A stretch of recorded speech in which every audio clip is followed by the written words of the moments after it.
আন্দোলন বিজয়ের দ্বারপ্রান্তে বললেন বিএনপির মহাসচিব মির্জা ফখরুল ইসলাম আলমগীর বলেছেন, কোটা বৈষম্য বিরোধী আন্দোলন বিজয়ের দ্বারপ্রান্তে এসে গেছে এবং ছাত্র শিক্ষার্থীদের বিজয় অবশ্যই হবে।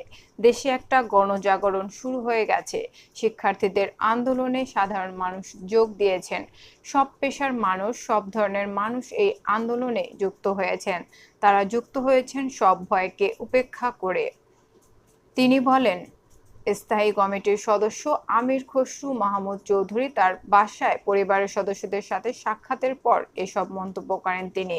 গত ২১শে জুলাই বিএনপির স্থায়ী কমিটির সদস্য নজরুল ইসলাম ও আমির খসরু মাহমুদ চৌধুরীকে বাসা থেকে আইনশৃঙ্খলা বাহিনীর সদস্যরা গ্রেফতার করেন।